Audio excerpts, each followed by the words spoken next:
Hello, guys. How you? Hope you're all okay. Welcome to the Royal Family 254.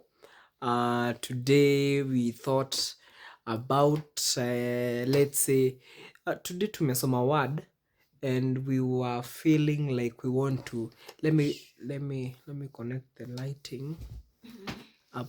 I think up because uh, so guys, this is just raw venye tu iko. So we want to encourage someone uh, today because we have something to thank God for our house. Even though it's not complete, but we are not paying any kind of bill. Rent wise, we are not worried about someone coming here to chase us. It's not something that we are telling you to, it's like a boast, but we are saying we are encouraging someone out there who, because I recall hiyo time the time which I was renting before even I moved from my parents' house. One thing that scared me the most was rent, and I bet every person akona kitu yenye huwa inamscare the most. Mine was rent, but all I know is that God amekuwa faithful sana. So guys, as you can, we have never hidden our house. We are very proud of it, and we know that God is going to to do mighty things into us as the royal family, and we have never been ashamed because this is God's grace, because we used to sell kahawa and now we are in our house, and yeah, this is something to glorify God. So today we read somewhere. We read a verse, and it was in the book of Kings. Second Kings. Yes, Second Kings. Yeah. And it said what? From we read from Second Kings chapter 5. Yeah. So it was about that whole story, like the whole thing tulisomadi hapo around chapter 8. Ilikuwa inaongelea about Naaman, about na pia Elisha, miracles zenye alifanya, the things he did, how the kings used to coordinate with the prophets, how God used to do miracles.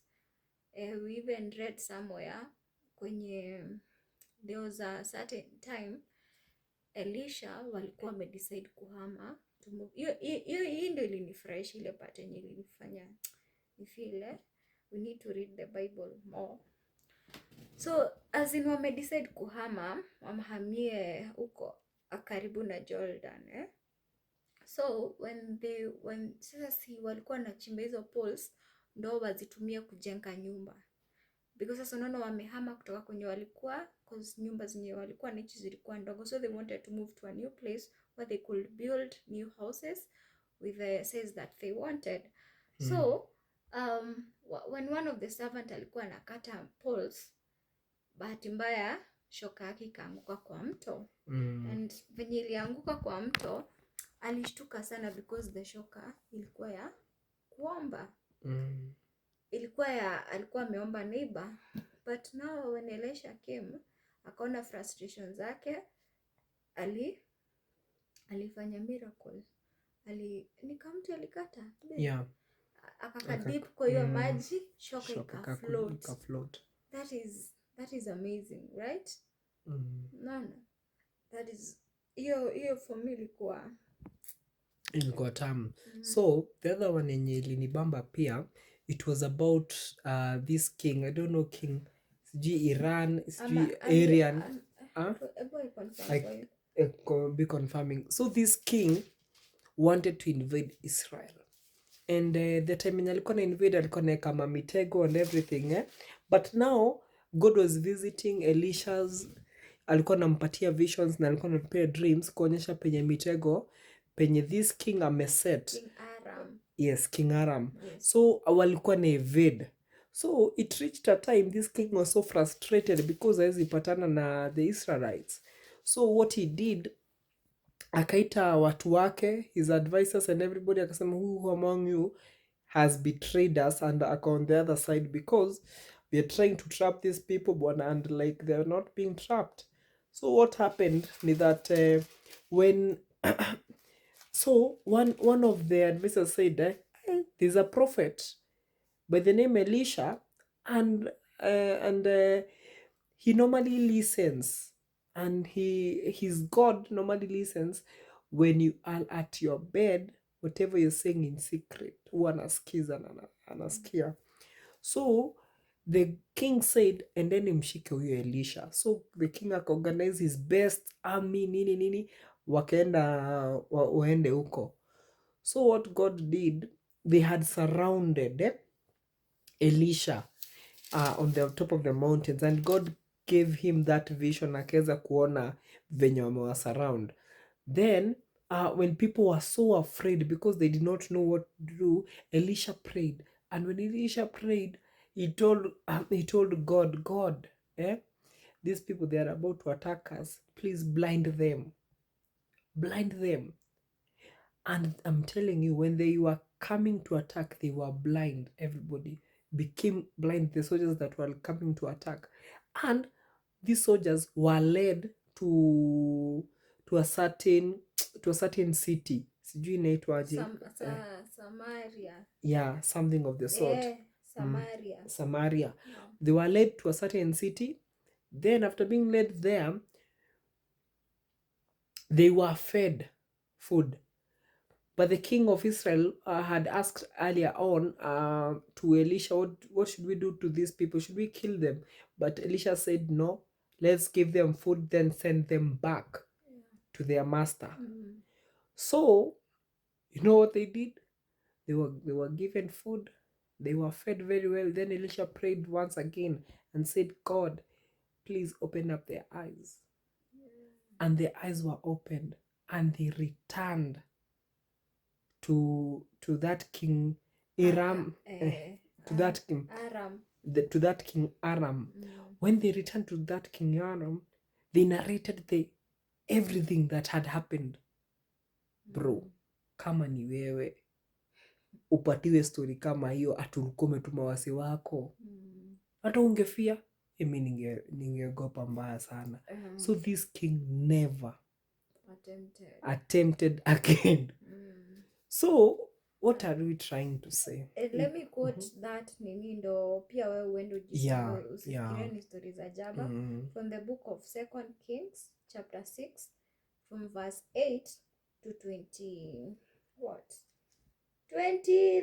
hapo. Yeah, nishia 23. And also your as we have just summarized. So just go soma and you're going to love it. True. Yeah. So what are we trying to say? What you're trying to say, whatever mountain that we normally see in our literal eyes, that we are surrounded, like with those armies in our life, we are surrounded, you have nowhere to go. And the only thing which you have is just a word of mouth and a prayer. Don't assume it, just say it. Because you never know. These people just, imagine by the word of God, just word. Elisha just prayed and these people became blind. Elisha akaona frustration ya hiyo msee, akachukua mti, akaidip, shock ikainuka juu. So whatever frustrations we normally see in our lives, it's something very tiny to God. Sometimes you just wake up in the morning and you're like, wow, God, how am I going to even to survive today? Hata fu tutapata wapi? Job iko, contract iko karibu kuisha. Vitu zangu zinaenda nikaa sijui aje. Everything is just going sijui aje, and everything.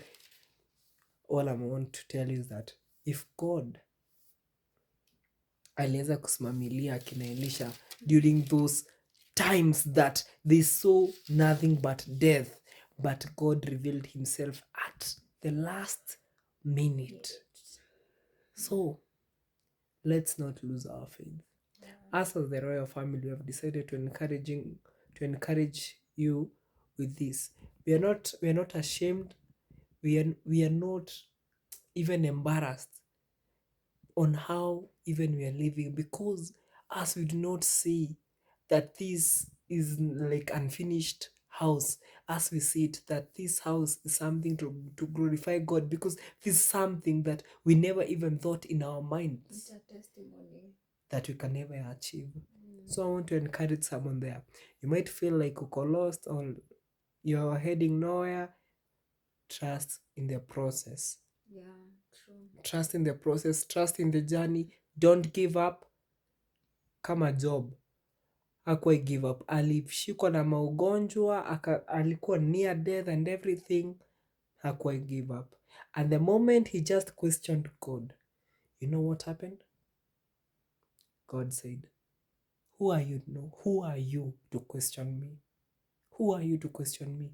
Am I not the one who feeds the birds in the air? Then come and feed the birds in the air. Who are you? You're something precious to God. So I think that's it for us. Ama, you wanted to tell them something? Yeah, we didn't say our names. So hatukufanya Yeah, introduction. manze. So I'm Nomsi, as the royal family. Naye anaitwa Imani. anaitwa Yeah. Imani. So welcome to our channel. Kindly guys subscribe. Support our channel please with a thumbs up. And also comment. Comment. Yes. Correct. Interact. Yeah. But then we love correction so much. So if you feel like we have to advance something, tell us. We are very willing. If sound is not okay, if tell us. something is wrong, if you want us to show you something, true, just feel free to interact with us, comment down. Yeah, let's grow together, guys, and subscribe. So guys, click your button and subscription to see us once again. Yeah, we want to see you also once again. Namsome Bible. Bye bye.